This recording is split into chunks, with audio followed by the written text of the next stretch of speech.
Alors, nous passons à la synthèse des ateliers d'hier. On fait une synthèse puisque forcément, vous avez dû faire un choix entre ces deux ateliers. Et comme on tient particulièrement, dans la commission RTI, on tient particulièrement à la mise en place de ces ateliers, donc on pense qu'il est nécessaire de vous présenter une synthèse.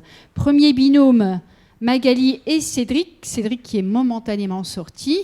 Donc pour ce premier atelier, vous allez... qui s'appelle... tu veux le dire? Oui. Je t'en prie. Donc, le premier atelier qui était donc l'atelier BUT, SAE et Recherche. Je vais en faire une synthèse. J'ai cru comprendre depuis ce matin que la théorie de la relativité était très très forte entre ici et ici. Je vais essayer de ne pas prendre plus de temps que je n'aurai l'impression d'en prendre. Je vais essayer d'être rapide. Si par malheur je déformais certains des propos qui ont été tenus hier dans les ateliers sur vos expériences et sur vos pratiques de SAE, n'hésitez pas à intervenir à la fin. Alors, depuis ce matin, pour le coup, on parle de SAE, puisque hier, je crois que l'atelier sur la SAE a aussi engendré des discussions sur les différentes pratiques que nous avons pu voir. Hier, l'introduction de cet atelier a souligné que les SAE pouvaient être considérés comme un objet de recherche en soi. Et on l'a vite constaté avec les présentations qui ont suivi. L'approche peut avoir un impact sur les pratiques des étudiants et peut nourrir des démarches de recherche des étudiants comme des enseignants-chercheurs. La première présentation, qui portait sur les mesures du bâtiment, a demandé aux étudiants de collecter des données de mesure, de concevoir, de coder des utilitaires informatiques pour la physique. Si j'ai bien compris, si ce n'est pas vraiment ça, n'hésitez pas à intervenir après. C'était ça. Merci. La SAE se déroule sous la forme d'un jeu sérieux avec des demandes précises, un cahier des charges assez large. Les étudiants ont accès à des documents fournis, des ressources, doivent trier les informations. Il est souligné que les SAE doivent laisser le choix aux étudiants et les amener à faire des choix qu'ils doivent justifier à chaque étape. Et ça, donc, vous l'aurez compris, ça nécessite un encadrement quand même extrêmement régulier. La collaboration entre les étudiants et les collègues est mentionnée. Les étudiants témoignent de leur satisfaction en soulignant qu'ils peuvent analyser ce qu'ils ne savaient pas faire auparavant, qu'ils ont acquis de nouvelles compétences. Donc il y a vraiment une pratique réflexive qu'on retrouve principalement sur les mentions des SAE. Les SAE prennent en compte la diversité des niveaux d'étudiants, qu'ils soient bons dès le départ ou en difficulté. La deuxième présentation portait sur la détection des microplastiques dans le jambon. Donc dans le jambon sous vide. Il a été laissé au choix des étudiants de savoir comment aller chercher ces jambons. Ils reçoivent donc la problématique, ils doivent trouver comment analyser ces microplastiques dans le jambon blanc emballé. Donc ils ont proposé d'acheter des lots de jambon dans 3 magasins locaux. Ils ont procédé à l'analyse et ont pris des photos. Je vous fais le résumé rapidement pour ceux et celles qui n'étaient pas là. Ils découvrent 159 particules dans 3 paquets de jambon. Là, je vois des regards qui commencent à... Oui, la même tête que moi, j'ai fait hier quand j'ai eu l'info, je pense. Il n'est pas certain que toutes proviennent de l'emballage plastique. Donc, on a compris qu'il y avait des fibres de vêtements, etc. Les étudiants et étudiantes ont évoqué la possibilité d'une contamination donc, lors du processus d'emballage de l'entreprise. La SAE permet d'évaluer de nombreux apprentissages critiques. Les données collectées peuvent être réutilisées. Elles le seront pour alimenter une thèse. Les étudiants sont fortement impliqués dans cette SAE, collaborent avec les équipes de recherche. La présentation de ce projet lors des JPO est également soulignée comme étant très intéressante pour les futurs étudiants, qui montrent à chaque fois un engouement. La question de la pérennisation des projets est évoquée. Il s'agit de produire des projets chaque année, d'évaluer les apprentissages critiques des étudiants. La gestion de l'hétérogénéité des profils et de la variation de motivation des étudiants, à laquelle on est tous confrontés, je pense, tout au long du semestre, est abordée, avec la mise en place de séances de guidage par thématique, un suivi individuel des groupes par les enseignants. La prise en compte du référentiel de compétences a permis de préciser les critères d'évaluation des SAE. La troisième présentation concernait les métiers du livre et la communication des organisations de l'IUT de Lille. L'objectif est de créer des liens entre les deux parcours, qui sont métiers du livre et communication des orgas, entre le monde socio-économique, le monde de la recherche et les étudiants. La SAE est considérée comme propice au partenariat, à l'initiative d'étudiants et à l'initiation à la recherche. Les étudiants travaillent sur différents supports de lecture et travaillent sur l'impensé du lire numérique sur les smartphones. On est toujours sur les smartphones, mais est-ce qu'on lit et qu'est-ce qu'on lit, surtout? Si j'ai bien compris, c'est ça? En gros, peut-être. enfin, je crois avoir compris, mais il y a des subtilités qui m'ont échappé, je pense. Des entretiens semi-directifs sont réalisés. Le financement de l'INSPE Hauts-de-France a permis d'explorer la lecture adolescente et les plateformes numériques. Cette SAE a ouvert de nouvelles perspectives de recherche, notamment en prenant en compte la lecture sur les plateformes, ce qui n'était pas encore étudié. Les résultats exploités par les étudiants constituent une contribution à la recherche. L'apprentissage se fait conjointement entre les enseignants-chercheurs, les enseignants et les étudiants. La construction d'indicateurs permet également des apprentissages lors des SAE. Par exemple, l'utilisation des réseaux sociaux tels qu'Instagram et TikTok a permis de mettre en évidence les pratiques de lecture et également a servi à examiner... Excusez-moi, il y a un chat. C'est bon. Il y en a beaucoup là, peut-être que... Non, c'est bon, il est parti. A permis d'examiner les différences d'âge entre lycéens, étudiants et collégiens. J'ai bientôt terminé. Bien que l'apport du travail des étudiants de première année à la recherche puisse présenter certaines limites, on l'aura tous compris, on l'éprouve au quotidien, ils permettent quand même de valider des compétences sur plusieurs aspects du programme de première année. L'approche montre aux étudiants que la science se construit avec rigueur et des indicateurs solides, donc c'est vraiment un premier lien avec la science, ne se limite pas à des ressentis subjectifs, y compris en sciences humaines, je tiens à le préciser et à le repréciser. En conclusion, les SAE offrent un potentiel d'initiation à la recherche, peuvent susciter l'intérêt des étudiants pour poursuivre dans cette voie, peut-être jusqu'à une thèse, en leur donnant le goût de la recherche de terrain. Pour conclure, en fait, je vais reprendre aussi ce qui a été dit en introduction, parce que l'introduction était aussi une forme de conclusion. On est tous dans l'appropriation de ce nouveau dispositif. Avec les questions posées, on est presque dans la SAE comme objet de recherche. Et ça nous sert à faire évoluer nos formations. On guide beaucoup les étudiants dans les protocoles et dans les SAE, l'erreur est valorisée car elle est régulièrement source de l'apprentissage. Et puis, je dirais pour terminer que l'approche par compétence amène à redéfinir les choses. Merci.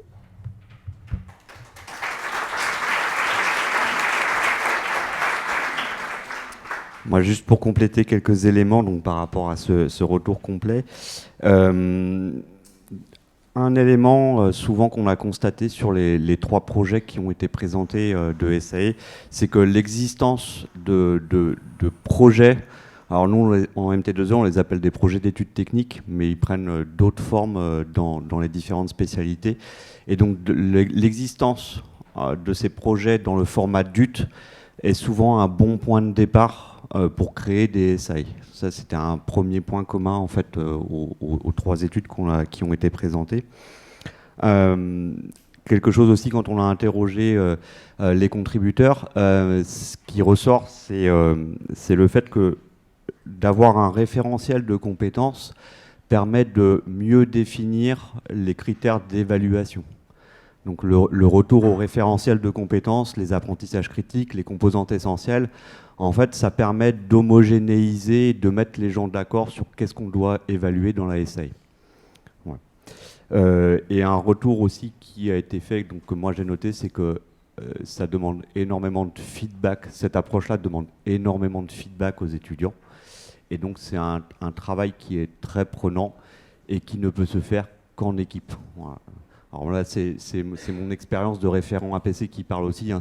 C'est souvent, en fait, on a pu avoir des contributeurs qui disent « Moi, j'ai monté une SAE tout seul ». Et c'est un boulot énorme de travailler parce qu'il faut, dans ces approches-là, énormément de feedback aux étudiants pour les aider à construire leur regard critique et à monter en compétences. Voilà. Merci beaucoup à vous deux pour cette restitution d'atelier. Donc nous, on va vous présenter l'atelier numéro 2, l'atelier recherche, transfert de technologie, innovation et IUT. Donc on était là pour voir un peu comment mettre au service de nos IUT ce que vous venez d'entendre, par exemple, pour ce qui concerne les SAE, l'objectif étant bien de les rendre étudiants-chercheurs. Et en tout cas, pour ce deuxième atelier, c'est d'aller voir ailleurs, sur un autre angle, ce que signifie recherche, transfert de technologie et innovation pour nos établissements, enfin pour nos composantes. Donc nous avons eu la chance hier d'être accueillis à la Technopole de La Réunion, donc un joli lieu. Vous avez déjà entendu parler son directeur lors de la table ronde du premier jour. Il nous a rappelé, il a été question une nouvelle fois de la place de la Technopole en tant qu'incubateur, donc un incubateur qui permet de promouvoir, d'aider, d'accompagner les projets divers et variés, dont les projets recherche. Ce ne sont pas que des projets recherche, qu'on soit bien d'accord, mais il y a aussi des projets recherche. Pour cela, la Technopole de La Réunion se sert des services, des compétences des laboratoires de recherche. Et en l'occurrence, nous avons eu le privilège d'entendre Mathieu, aidez-moi, Mathieu David, Mathieu David, je dis toujours, je suis bonne je reconnais les visages, mais j'ai toujours du mal avec les prénoms et les noms. Voilà, je viens de le faire en public. J'oublie, mais je me souvenais du prénom. C'est déjà pas mal. Donc, nous avons eu la chance d'entendre Mathieu David qui nous a présenté le laboratoire Piment. C'est un des laboratoires qui contribue à la Technopole de La Réunion. Donc, la spécificité de ce laboratoire, alors là, j'ai bien de prendre mes lunettes, puisque Piment a une signification. Il nous l'a bien dit hier, bien sûr, ici, vous êtes rendu compte que dans les plats, il y a du piment, mais ce n'est pas le piment là dont il s'agit. C'est juste un jeu de mots, ou en tout cas, ça a bien servi leur laboratoire. Alors, en l'occurrence, le laboratoire est un laboratoire de physique et d'ingénierie mathématique pour l'énergie, l'environnement et le bâtiment. Donc, pour ce qui les concerne, la spécialité qui est la leur dans le laboratoire, c'est la physique du bâtiment. Donc voilà, donc déjà on a été reçus dans un lieu particulier qui met tout de suite un regard sur ce que signifie la thématique de cet atelier. Et puis la spécificité des ateliers, c'est pas de faire comme dans les sessions où on a des communications qui sont présentées, mais on a des présentations qui sont toutes ensemble et non pas questionnées l'une après l'autre à l'issue d'une introduction. Et là, je vais laisser la parole à Michel qui va vous présenter les thématiques portées par l'introduction et les communications pour servir notre atelier. Merci. Merci. Donc on avait eu une introduction et puis trois présentations particulières. Donc une introduction réalisée par Olivier Goncalves de l'UT de Saint-Nazaire, Nantes Université, qui nous a présenté un contexte large sur le modèle de financement de la recherche, donc le modèle de chaire d'application. Ce qui a été restitué au départ, c'était le contexte que depuis finalement 2005, moi j'avais plus la date en tête, mais 2005, la création de l'ANR, on a quand même basculé avec un mode de financement de la recherche qui était récurrent sur un mode de financement qui est plutôt par appel à projet. Alors, l'appel à projet, ça a plusieurs intérêts, c'est que ça permet d'être réactif, ça permet surtout d'orienter la recherche par les pouvoirs politiques.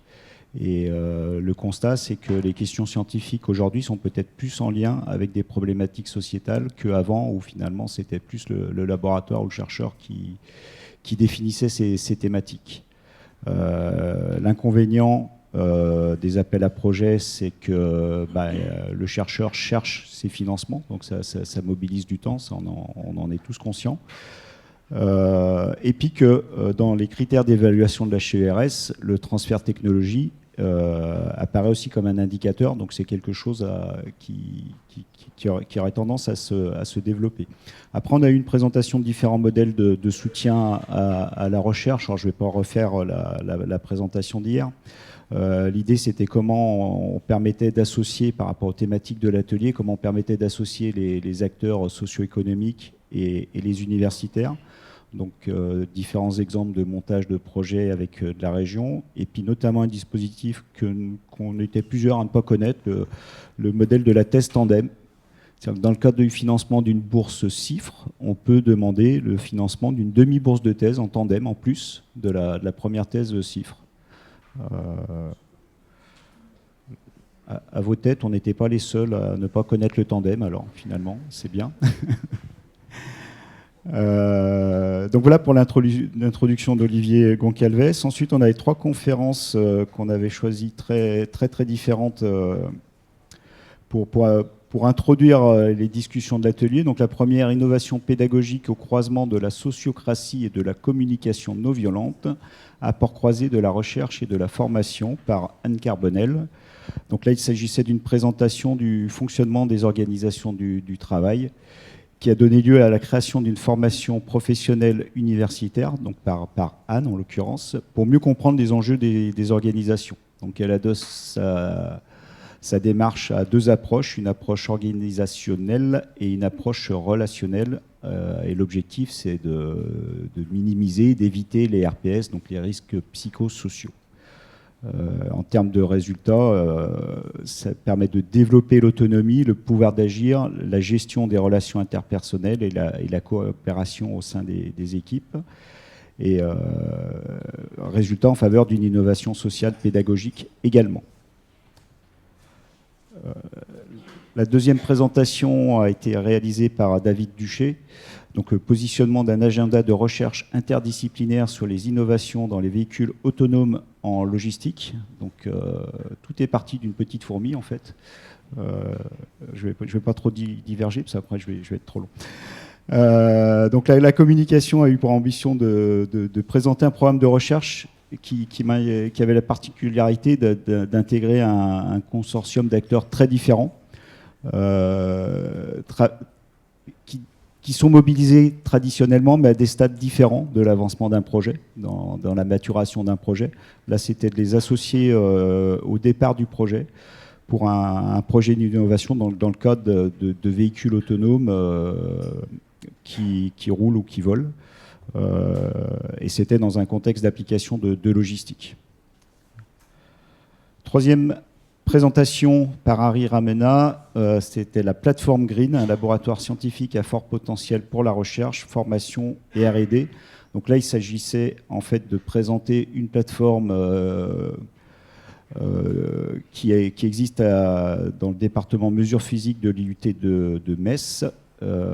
C'est une plateforme qui est dédiée à la formation, à la R&D, au transfert de compétences et à l'initiation à la recherche pour les lycéens. Donc une plateforme qui a un spectre d'utilisateurs qui est très très large. Et on a pu ensuite passer à la phase échange, mais il ne me restait plus beaucoup de temps, ce qui est un petit peu dommage. On essaiera de faire mieux pour les prochaines éditions, pour avoir vraiment des temps d'échange, parce que c'est vraiment ce qu'on veut sur les ateliers. On a quand même abordé 2 aspects sur les échanges, l'aspect propriété intellectuelle. Donc après avoir rappelé que c'est des négociations qu'il faut avoir en amont des projets, quand on monte un projet, et bien cadrer les choses dans les accords de consortium que l'on rédige avec les différents partenaires. Et la question qui est posée, et on n'a pas eu la réponse, c'est quelle est la place de l'IUT pour récupérer la propriété intellectuelle, l'API qui lui revient, par rapport aux UMR, par rapport aux autres acteurs de ces consortiums. Donc c'est une interrogation forte pour le réseau. Donc on a beaucoup échangé sur ce sujet-là, et c'est vrai que c'est un sujet sur lequel il faudrait peut-être qu'on raisonne aussi à l'échelle nationale sur le réseau des IUT. Sur Saint-Nazaire, le projet qui a été présenté par Olivier Goncalves s'était plutôt bien déroulé au niveau pays, parce que l'IUT était vraiment impliqué, les services propres de l'IUT étaient impliqués dans le projet. Donc ce n'était pas uniquement une implication de l'IUT par ses enseignants-chercheurs, mais aussi par la structure de l'IUT. Donc il y a un degré d'implication qui est à prendre en compte. Et puis le deuxième sujet sur lequel on a échangé, c'est le lien entre les chercheurs et l'entreprise, et le sens de ce lien, le sens au sens flèche, entreprise vers chercheur ou chercheur vers entreprise. Dans les projets, quelquefois c'est nous qui sommes à la recherche d'une entreprise pour un projet où il y a de l'innovation, éventuellement du brevetage. La question, c'est de trouver une entreprise qui sera capable de porter l'industrialisation, la mise sur le marché du produit. Mais la question se pose aussi dans l'autre sens. On est aussi quelquefois sollicité par des entreprises qui ont une idée, un projet, mais qui n'ont pas les compétences scientifiques, technologiques pour faire avancer leur idée et qui nous sollicitent. Et là, c'est vrai que la difficulté, c'est de pouvoir répondre dans la temporalité de l'entreprise. L'entreprise, ça peut être le plus souvent, c'est une start-up. Quand elle vient solliciter l'IUT, elle a besoin du résultat pour le soir même, pratiquement. Et ça ne colle pas forcément avec les calendriers de nos laboratoires ou de nos formations. Si on fait travailler des étudiants en projet dessus, c'est quelque chose aussi peut-être sur lequel on pourrait travailler en amont pour que ce lien entreprise vers l'IUT soit plus facile et se heurte moins à ces problèmes de temporalité. Et puis après, c'était l'heure d'aller manger, donc on s'est arrêté. Voilà pour la restitution de nos 2 ateliers. Et donc, vous entendez qu'on a encore plein de questions ouvertes. Donc, je m'adresse notamment aux collègues de la commission RTI. On a du grain à moudre, encore et encore. Et c'est un vrai bonheur, puisque ces ateliers nous amènent aussi une réflexion à continuer pour mettre notre réflexion au service de la communauté des IUT. Donc, je rappelle qu'on a eu la chance pour ces ateliers de cette année d'avoir un enregistrement que nous espérons de qualité pour pouvoir le diffuser. Donc ce sera diffusé sur, je pense, le site des IUT. Le président, je suis désolée, le président n'est pas là parce qu'il est en visio en ce moment avec les instances, donc c'est la raison pour laquelle il n'est pas présent. Cela étant, on fera en sorte de vous communiquer le lien, donc soit sur le site IUT, mais je pense que ce sera sur le site IUT pour que vous puissiez...